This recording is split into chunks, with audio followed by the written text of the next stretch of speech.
कुछ लोग हैं जिन्हें शांति अच्छी नहीं लगती। पहले सड़क जाम करेंगे, हाय हल्ला करेंगे, पुलिस अधिकारियों के साथ धक्का मुक्की करेंगे और फिर जाति की आड़ में विक्टिम कार्ड खेलने का प्रयास करेंगे। ये वही लोग हैं जो खुद को पिछड़ों के, दलितों के मसीहा बताते हैं, जो आंदोलन के नाम पर लड़ते हैं, झगड़ते हैं, युवाओं की फौज को इकट्ठा करते हैं, फिर जब उन पर मुकदमे दर्ज होते हैं तो उनका साथ छोड़कर कोई नई प्लानिंग करते हैं। जब ऐसे लोगों के खिलाफ योगी के सिंघम कार्रवाई करें तो फिर उनको धमकियां दी जाती हैं। समाज में माहौल खराब करने का कुत्सित प्रयास किया जाता है। इसलिए योगी कहते हैं ऐसे लोगों से सावधान रहने की जरूरत है। ये जब भी सत्ता में आएंगे तो पहचान का संकट खड़ा करेंगे। ये जातिवाद की राजनीति भारत की नींव को कमजोर कर रहा है। जिनको कुछ नहीं करना है वे जातिवाद के आधार पर सामाजिक एकता को छिन्न भिन्न करने का पाप कर रहे हैं।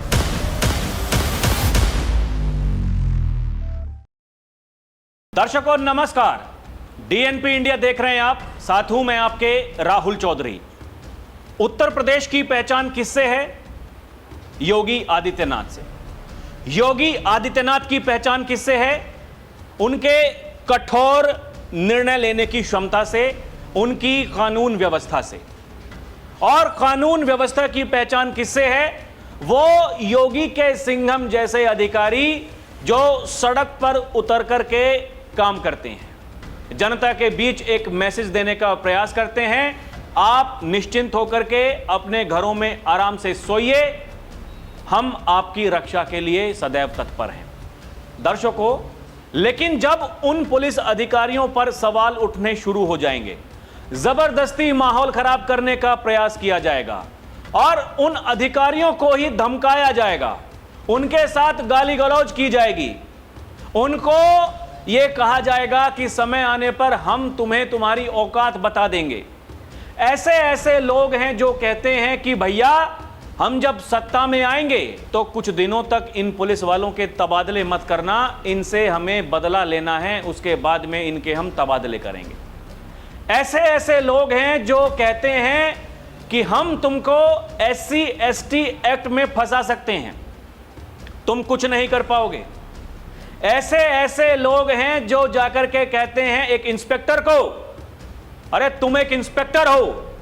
इंस्पेक्टर कहता है हां मैं इंस्पेक्टर हूं, इंस्पेक्टर ही रहूंगा, लेकिन नेताजी आज आप नेता हैं, कल को क्या पता आप नेता ना रहें। मतलब नेता आप अपने अनुसार होंगे, लेकिन जनता आपको नेता ना माने। पता नहीं कितने कलाकार आए, कितने कलाकार चले गए, कितने नेता बने, बाद में दुर्गति हुई, पार्टियां टूटी, पार्टी खत्म, सिंबल गया। ये सब कुछ इस देश ने देखा है। और 2014 के बाद में तो भरपूर देखने को मिल रहा है। जिनको बहुत ज़्यादा खोजने की आदत नहीं है, इतिहास में जाने की आदत नहीं है, जो बहुत जल्दी भूल जाते हैं, खासकर जो हमारा हिंदू समाज है, इनको भूलने की आदत बहुत है। दर्शकों, ये भूल जाते हैं कि हमने क्या सहा है, क्या कुछ हमारे जो पूर्वज हैं वो सह करके गए हैं। आज ये जाति जाति में बांटने वाले लोगों के चक्कर में जो बड़ी जल्दी फंस जाते हैं, दर्शकों, ये उनको समझने की ज़रूरत है। ये नेताजी आपको बचाने के लिए नहीं आएंगे जब आपके ऊपर मुकदमे लगेंगे। नेताजी एक दो बार कहीं जाएंगे, भाषण देंगे, मीडिया के सामने आकर के ये कह देंगे अरे देखिए अत्याचार हो रहा है, दलितों के साथ में अत्याचार हो रहा है, पिछड़ों के साथ में अत्याचार हो रहा है, ये बीजेपी की सरकार, ये एकदम खत्म सरकार है, यहाँ कुछ ठीक नहीं हो सकता। ये बातें मीडिया में बड़ी अच्छी लगती हैं, जब सुर्खियां बनती हैं, जब हेडलाइंस बनती हैं अखबारों में।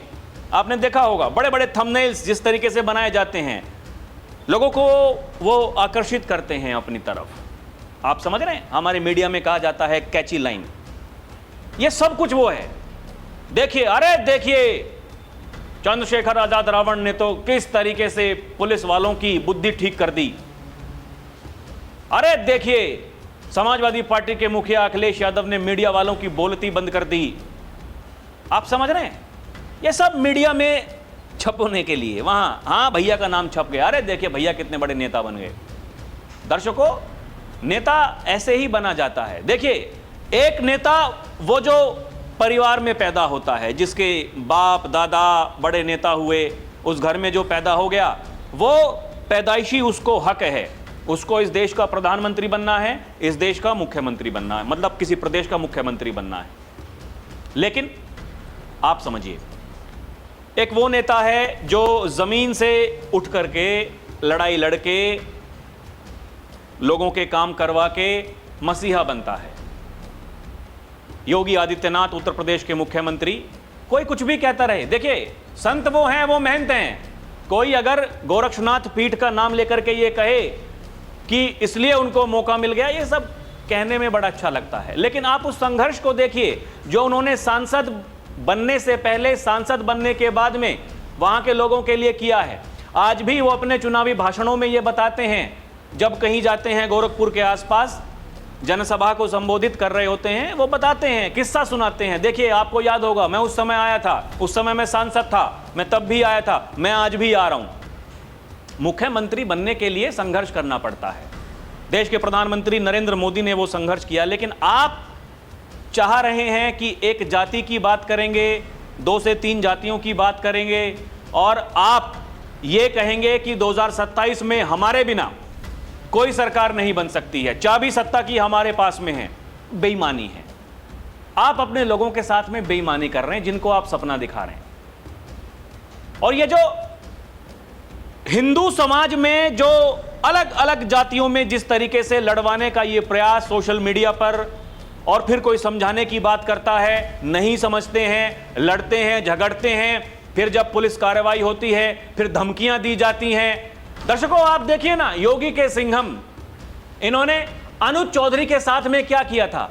जब संभल में वो दंगों को रोकने के लिए वहां भरपूर प्रयास कर रहे थे, उनको ही कटघरे में खड़ा कर दिया गया। अनुज चौधरी के खिलाफ याचिका दायर करते हुए यह आदेश जारी करवा दिया निचली कोर्ट से कि उनके ऊपर एफआईआर दर्ज होनी चाहिए। बाद में हाई कोर्ट ने मना कर दिया, नहीं होगी। उससे पहले जो वहां के कप्तान थे संभल के, उन्होंने मना कर दिया था, नहीं होगी एफआईआर, क्योंकि हम पहले ही जांच आयोग से, न्यायिक जांच आयोग से उसकी जांच करा चुके हैं, जहां पुलिस वालों के लिए कहा गया है कि उन्होंने जो कुछ भी किया वो ठीक किया।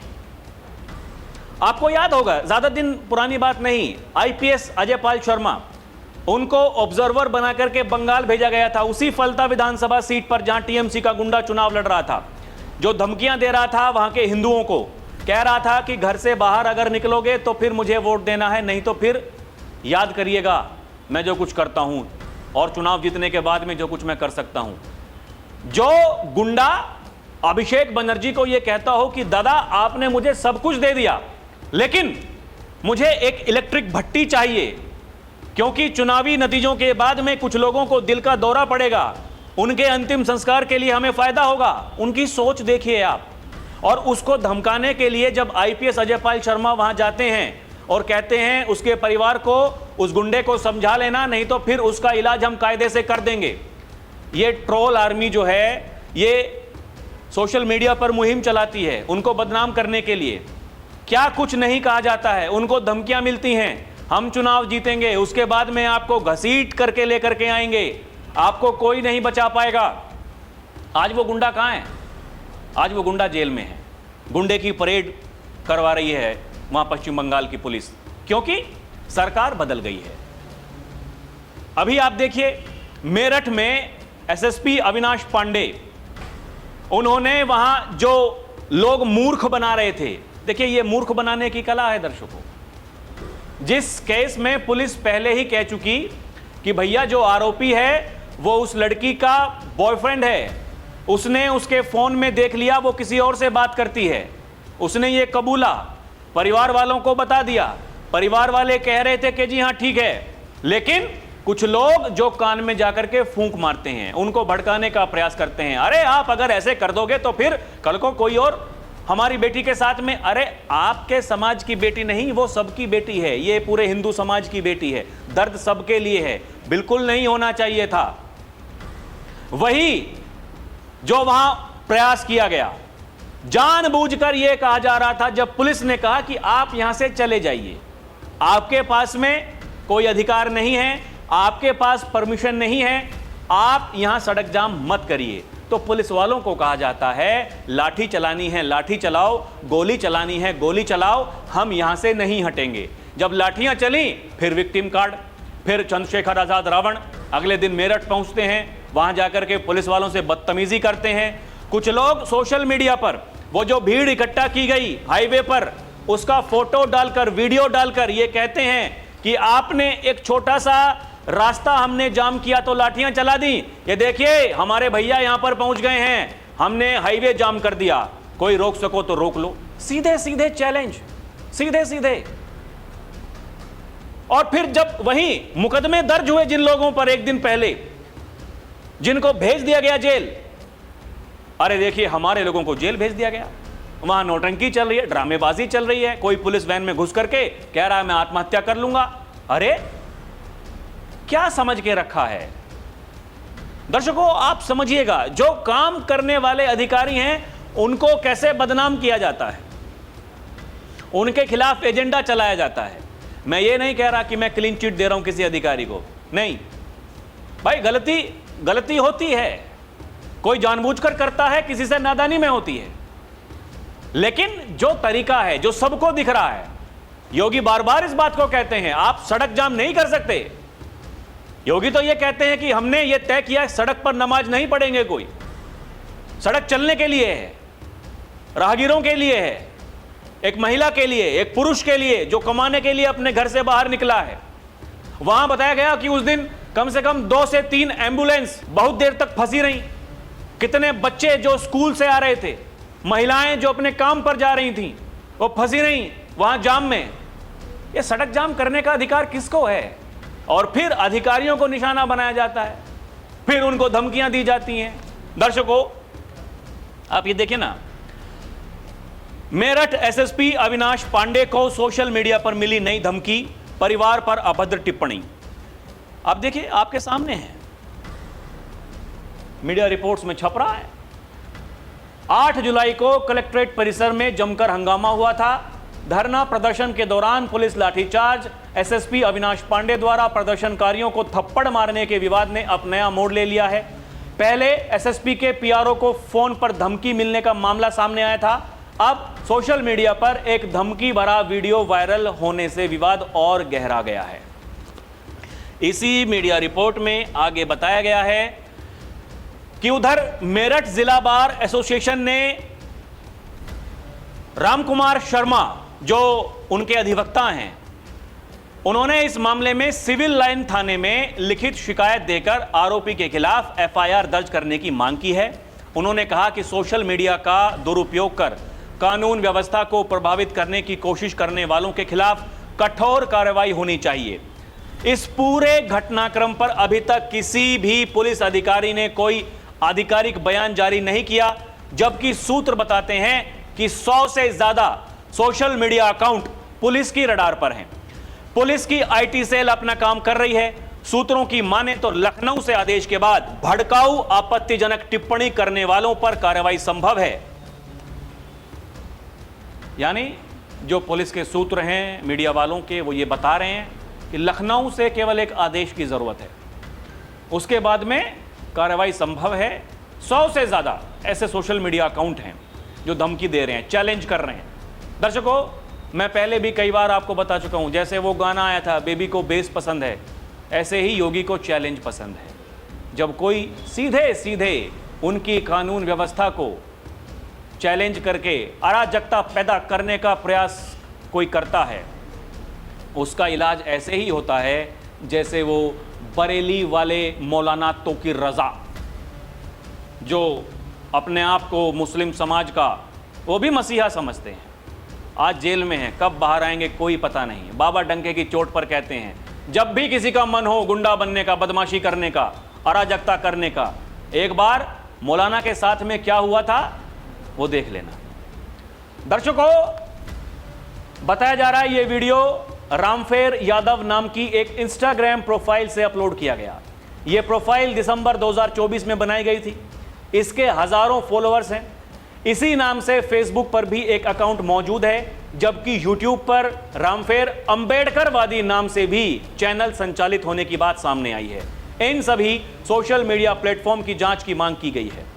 उधर आजाद अधिकार सेना के राष्ट्रीय अध्यक्ष पूर्व आईपीएस अधिकारी अमिताभ ठाकुर ने संबंधित सोशल मीडिया प्लेटफॉर्म से वीडियो हटाने, आरोपी की पहचान कर उसके खिलाफ मुकदमा दर्ज करने, कानूनी कार्रवाई करने की मांग की है। उनका कहना है किसी भी सरकारी अधिकारी या उसके परिवार के खिलाफ इस तरह की धमकी, अभद्र भाषा स्वीकार नहीं की जा सकती है। अभी ह्यूमन राइट्स वालों ने पुलिस से पूछा था तो वो यही अधिकारी थे जिनकी शिकायत पर पूछा गया कि भाई साहब आपके पास में कौन सा अधिकार है कि आप थप्पड़ मार सकते हैं। यही अधिकारी आज कह रहे हैं ऐसे पुलिस वालों को खुलेआम धमकी देना ये बिल्कुल भी उचित नहीं है, उनके खिलाफ कार्रवाई होनी चाहिए। दर्शकों, ट्रेनिंग में पुलिस वालों को, फौजियों को एक बात सिखाई जाती है। ये जो दंगे होते हैं लोग, क्योंकि आप कोई भी दंगा देखिए, ये धरना प्रदर्शन करने की जो परंपरा है भाई हमारे संविधान में है, आंदोलन बिल्कुल सबको अधिकार है, कोई भी कर सकता है, लेकिन उसकी आड़ में अराजकता ये बर्दाश्त नहीं है। जो जिला अधिकारी होता है उसके पास में ये पावर है, वो जब चाहे उस धरने को तितर बितर करने के लिए वहां जो मौजूद पुलिस के अधिकारी हैं उनको आदेश दे सकता है कि भैया इनको लठ मारो, भगाओ यहां से, हो गया बहुत ड्रामा। नहीं मानेंगे तो लठ बजेगा, इसमें कोई किंतु परंतु है नहीं, या आप समझ लीजिए। कोई नहीं बचाने आएगा, कोई नहीं आएगा। संभल में वो ठेला लेकर के जो घूम रहे थे, बाद में जाकर के कहा हम तो वो ब्रेड रस्क बेचने के लिए वहां पहुंचे थे, मूर्ख बनाने के लिए। प्रशासन ने बैरिकेडिंग की हुई थी पूरे संभल में, वो ठेला लेकर के वहां पहुंच गए अंदर कलाकार कि पुलिस वालों ने जानबूझकर मुझे गोली मार दी। वो दंगों में शामिल था, उसका नाम था, लेकिन वहां अनुज चौधरी को बदनाम करने के लिए, उनके खिलाफ एफआईआर दर्ज करवाने के लिए उसको मोहरा बनाया गया। ये सब कुछ होता है। क्या हुआ? अरे भाई नहीं, जो साक्ष्य हैं वो हैं, प्रमाण हैं, नहीं जीत पाओगे। पुलिस कहते हैं दर्शकों, ये देखो इनसे सावधान रहने की जरूरत है। काले कोट वाले, सफेद कोट वाले और पुलिस वाले, ना इनकी दोस्ती अच्छी ना इनकी दुश्मनी। जो देख रहे हैं दर्शकों, अगर मैं कुछ गलत कह रहा हूं तो मुझे बताइएगा। हमें तो ये बताया गया, हमारे बचपन में हमारे पूर्वज हमें सिखाते थे भैया संभल के रहना। इसलिए कहा जाता है उनके पास में बहुत सारे अधिकार हैं, आप नहीं लड़ पाओगे, लेकिन आप ठीक हैं, आप लड़ोगे, आपकी आवाज सुनी जाएगी, आपका माध्यम हर कोई बन सकता है। आप गलत हैं, गलत को गलत ही कहा जाएगा, सही को सही ही कहा जाएगा। आपको न्याय दिलाना है, उसका तरीका अराजकता नहीं हो सकता है, सड़क जाम नहीं हो सकती है। अगर अधिकारी वहां कह रहे हैं कि किसी को परेशानी हो रही है, क्योंकि आपके पास में वहां बहुतेरे ऐसे स्थल हैं जहां जाकर के आप कर सकते हैं धरना प्रदर्शन, जैसे दिल्ली में जंतर मंतर है, अलग अलग जगहों पर है। वहां यही कहा अधिकारी ने, वो कमिश्नरी पार्क वहां पर है, वहां जाकर के धरना दीजिए, लड़ाई लड़िए, सड़क पर नहीं। सड़क पर होगा तो फिर योगी के सिंघम एक्टिव हो जाएंगे, फिर दुर्गति होगी। और ये जो दुर्गति होती है ये इन्हीं के कारण होती है जिनको नेता बनना है, बड़ा नेता बनना है। जैसे अब आप खुद देखिए, मेरठ एसएसपी अविनाश पांडे से वार्तालाप करने के बाद भीम आर्मी के लोगों का कहना है कि रवि गौतम, दिग्विजय भाटी दूसरे जनपद से आकर उन्हें यहां हस्तक्षेप नहीं करना चाहिए था और ना ही सड़क पर घंटों चक्का जाम करना चाहिए था। यही बात अगर बहन जी ने या किसी बसपा के कार्यकर्ता ने कही होती तो उन्हें बीजेपी का एजेंट घोषित कर दिया जाता, उनके खिलाफ आग उगल रहे होते। लेकिन इन महाशय को पूछना चाहता हूं कि अगर रवि गौतम, दिग्विजय भाटी दूसरे जनपद से यहां आकर के हस्तक्षेप कर रहे थे, यहां आंदोलन, सड़क जाम कर रहे थे, जिससे प्रशासन को आपत्ति हुई और आपने भी स्वीकार किया कि ऐसा नहीं करना चाहिए, कानून का कार्य अवरुद्ध नहीं करना चाहिए, लेकिन क्या सड़क जाम करने, दूसरे जनपदों में जाकर के हस्तक्षेप करने का अधिकार सिर्फ भीम आर्मी को है क्या? लोग ये पूछ रहे हैं दर्शकों, क्योंकि मायावती जी ने कहा था कुछ मगरमच्छ आएंगे, आपको बहकाएंगे, आपको सड़कों पर उतारेंगे और फिर पीठ दिखा करके चले जाएंगे, आपका साथ नहीं देंगे। यही उनके जो भतीजे हैं आकाश आनंद, एक चुनावी जनसभा को संबोधित करते हुए उन्होंने कहा था कि ये आदमी, ये चंद्रशेखर आजाद आप लोगों को बेवकूफ बनाता है, कभी यहां धरना कभी वहां धरना, प्रशासन के खिलाफ भड़काता है, आपके ऊपर मुकदमे दर्ज हो जाते हैं, आपका जीवन नरक बन जाता है और ये कहीं और धरना देने के लिए चला जाता है। ऐसे बहुतेरे उदाहरण हैं, ऐसा हुआ है, लेकिन यह राजनीति है। दर्शकों, यही तो लोग कह रहे थे उस समय, ये चंद्रशेखर द्वारा पुलिस वालों की छाती पर चढ़कर उन्हें धमकाने की कोशिश की जा रही है, क्योंकि मेरठ में फिलहाल वो दलित लड़की का मामला इनके राजनीतिक प्रोपेगेंडा में फिट हो रहा है। यही तो लोग पूछते हैं कि भैया, जब आपको अगड़ा बनाम पिछड़ा बनाम दलित करवाना हो तो फिर आप ये काम करते हैं, लेकिन जब वो आपका अल्पसंख्यक समाज जो आपका वोटर है, वो आपकी जाति के लोग जब कोई अपराध करते हैं और किसी दलित के खिलाफ करते हैं, वहां आप कुछ नहीं बोल पाते, कुछ नहीं बोल पाते, वहां जाते नहीं। अपनी पार्टी का खुद तो छोड़िए, यहां तो खुद चले गए, लेकिन वैसी जगहों पर ये अपने पार्टी के किसी नेता को भी नहीं भेजते हैं। दर्शकों, यही उस दिन लोगों ने कहा कि आप ये देखिए, इस दोहरे मापदंड को देखिए, ये जो हाथ में संविधान लेकर के चलते हैं, यही तो मायावती जी ने कहा कि अंबेडकर जी ये संविधान देकर के गए हैं कि सबको हक है लड़ाई लड़ने का, लेकिन वो तरीका सही नहीं है। और जब मायावती जी ने कहा तो फिर ये उनको भी अपशब्द कहने लगे। यही लोग कह रहे थे कि आप बताइए, ये जिस संविधान को बचाने की बात कर रहे हैं, उस संविधान की ये कितनी बातें मान रहे हैं, उसमें लिखी जो बातें हैं कितना उनको मान रहे हैं। ये साफ है दर्शकों, ये इनको लगता है कि प्रदेश की जनता ये घास फूस कुछ खाती है, रोटी नहीं खाती है। मतलब जो रोटी ये खा रहे हैं कि वो जनता नहीं खा रही, उनको कुछ पता नहीं चल रहा है। एक वीडियो वायरल हुआ जहां लोग यही तो कह रहे थे कि ये जब पुलिस वाले इनको कह रहे थे कि भैया, ये आपके लिए जो जगह निर्धारित है वहां जाइए, लेकिन ये हुड़दंगियों का कहना था कि आप लाठी चलाओ, हम नहीं हटेंगे, चलाओ लाठी, नहीं हटेंगे।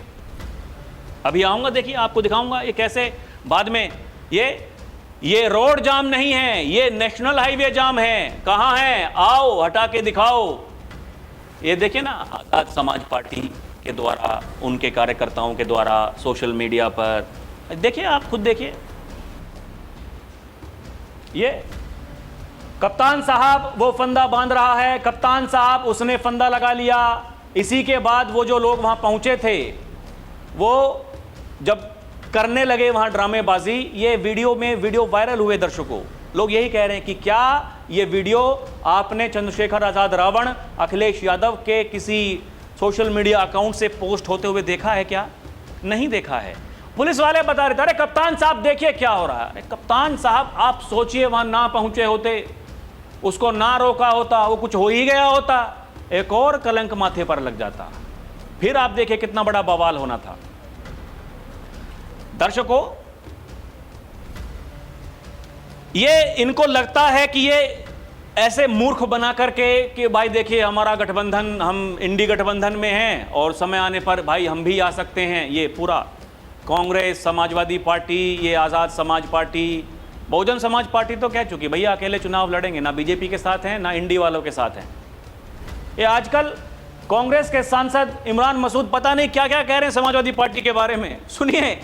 हमारा अपनी आइडेंटिटी है, हमारी अपनी पहचान है, हम कांग्रेस हैं और कांग्रेस के दम पर ही आप 37 सीट लेकर के आए। कांग्रेस के दम पर ही 37 सीट आई हैं। अगर 37 सीट आई हैं उत्तर प्रदेश में तो ये 2024 के अंदर आई हैं, वरना 2022 के अंदर आप 120 भी नहीं पार कर पाए थे। समाजवादी पार्टी के साथ दिक्कत यह है कि समाजवादी पार्टी को नंबर 1 तो मुसलमान बर्दाश्त नहीं होता लीडर, तो आपको बोलता हुआ मुसलमान बर्दाश्त नहीं होता, और वो मुसलमान अब कांग्रेस में है। बहुत कैड़ी लग जाएगी आपको। मुसलमान के नाम के ऊपर आपकी खामोशी, आपकी चुप्पी बर्दाश्त नहीं होती है। मेरे ऊपर कोई एहसान, मैं ओपन कह रहा हूं, मेरे ऊपर कोई एहसान समाजवादी पार्टी या अखिलेश जी का नहीं है। बिल्कुल स्पष्ट कह रहा हूं, मैं राहुल गांधी, प्रियंका गांधी के वजह से जीता हूं, उनके नाम पर जीता हूं। मैंने इसीलिए अपने यहाँ कोई रैली नहीं की थी इनकी, क्योंकि मुझे कोई एहसान इनका नहीं है। इनकी सारी पार्टी मेरे मुखालफत में थी जब गठबंधन था, और अभी फिर कह रहा हूं कि चुनाव यहाँ हम लड़ेंगे और कांग्रेस लड़ेगी। वो कह रहे हैं कि ये समाजवादी पार्टी को कांग्रेस के मुस्लिम नेता ये बर्दाश्त नहीं हो रहे। ये देखिए ना, सपा को मुस्लिम नेता बर्दाश्त नहीं, गठबंधन के लिए समाजवादी पार्टी ही शोर मचाती है हर बार। और ये तो 2024 के लोकसभा चुनाव में हर किसी ने कहा, अखिलेश यादव जी डर गए थे कि कहीं ऐसा ना हो जो मुस्लिम समुदाय है वो कांग्रेस के पास में चला जाए, वरना मुलायम सिंह यादव जिस बात को कहते हो कि जिंदगी में कुछ भी करना, लेकिन इन कांग्रेसियों को कभी अपने घर का दरवाजा मत दिखाना, दिखा दिया। आज गठबंधन की बातें होती हैं, सब कुछ चल रहा है, विभाजनकारी ताकतें एक्टिव हैं, सोशल मीडिया पर फेक अकाउंट बना करके लगातार कुत्सित प्रयास कर रहे हैं, जाति को जाति से लड़वाते हैं। दर्शकों, सरसंघचालक मोहन भागवत कुछ बोले हैं, कह रहे हैं हिंदुस्तान में हिंदुओं के 4 प्रकार हैं। एक, जो गर्व से कहते हैं स्वयं को कि हां हम हिंदू हैं, गर्व से कहते हैं, जैसे स्वामी विवेकानंद कहा करते थे, गर्व से कहो हम हिंदू हैं। दूसरे, जो स्वयं को हिंदू कहते हैं, हां हम हिंदू हैं। तीसरे, जो चुपचाप स्वयं को हिंदू मानते हैं। और चौथे, जो भूल चुके हैं वो हिंदू हैं। सुनिए। कि अखंड भारत में आज भी 4 प्रकार के हिंदू ही है। एक है जो कहते गर्व से कहो हम हिंदू हैं, ठीक है, एक प्रकार है। दूसरा प्रकार वो कहते भाई गर्व से क्या कहना है, हिंदू होते हैं, मुसलमान होते हैं, ईसाई होते हैं, हिंदू होते हैं, हम हिंदू हैं और हिंदू रहेंगे, गर्व करने की क्या बात है, ठीक है, दूसरा प्रकार। तीसरे कहते हैं भाई जोर से मत बोलो, घर में आओ तब हम बताएंगे आपको, हम बाहर नहीं कहेंगे, है उनके कुछ कारण है, अपने स्वार्थ है कुछ। और चौथे है कि जो भूल गए हैं और वो भूले रहे और इस भुलक कड़ी में और लोग शामिल हो, ऐसा प्रयास करने वाली ताकतें हैं, क्योंकि वो भारत को उठने नहीं देना चाहते, क्योंकि हिंदू भाव हमको जोड़ता है। और इसीलिए बार बार योगी आदित्यनाथ कहते हैं हिंदुओं का सम्मान करिए। योगी ने कहा पिछले 9.5 वर्षों में हमने ये तय किया, हमारी सरकार ने, उत्सव से पहले रंग में भंग डालने का काम कोई करेगा, ऐसा सबक सिखाएंगे, आने वाली पीढ़ियां भी याद करेंगी तुम्हारे आका क्या करके गए हैं। उन्होंने कहा जब हिंदुओं के त्योहार अच्छे से मन रहे हैं, मुसलमानों के भी मनेंगे, सिखों के मनेंगे, ईसाइयों के मनेंगे, सबके मनेंगे। लेकिन वो जो प्रवृत्ति थी, जब हिंदुओं के त्योहार आते थे उससे पहले जगह जगह सड़कों पर अराजकता पैदा करने का प्रयास करते थे, तो योगी ने कहा यह डबल इंजन की सरकार है, जब भी दुस्साहस करोगे ऐसे ही सबक सिखाएगी। सुनिए। ये डबल इंजन की सरकार गुंडागिर्दी बर्दाश्त नहीं करती है। आपने देखा होगा पर्व के पहले होने वाले उत्सव में अगर कोई रंग में भंग करने का काम करता है और उपद्रव पैदा करने का कार्य करता तो उपद्रवी से कायदे से निपटती है, बहुत कायदे से। दर्शकों देखिए, सब कुछ आपके सामने है, सब कुछ क्या होता है क्या नहीं होता है, राजनीति कैसे चमकाई जाती है, लेकिन आप उनसे लड़ रहे हैं जो इस राजनीति के बहुत बड़े खिलाड़ी हो चुके हैं। बाबा कहते हैं तुम जहां सोचना बंद करते हो हमारी तैयारी वहीं से शुरू होती है। तुमने बांटा लोगों को 2024 के लोकसभा चुनाव में, तो हमने कह दिया बटोगे तो कटोगे। लोग कहते हैं, जो बुद्धिजीवी हैं इस बात को कहते हैं, ये 3 दशकों के बाद में एक 3 शब्दों का नारा ऐसा दिया गया, बटोगे तो कटोगे। इससे पहले लाल कृष्ण आडवाणी जी ने कहा था जय श्री राम। और जब लोगों को लगा कि नहीं भाई अब देखिए मामला गड़बड़ा रहा है, योगी मैदान में उतर गए। आप कितने प्रयास कर लो नहीं बांट पाओगे। बाकी दर्शकों आपको क्या लगता है हमें कमेंट करके बताएं। अभी के लिए इतना ही। देखते रहें डीएनपी इंडिया, हर खबर भरोसे के साथ। हमारी आपसे अपील है कि आप हमारे चैनल को सब्सक्राइब भी करें। बहुत बहुत धन्यवाद। जय हिंद, जय भारत, नमस्कार।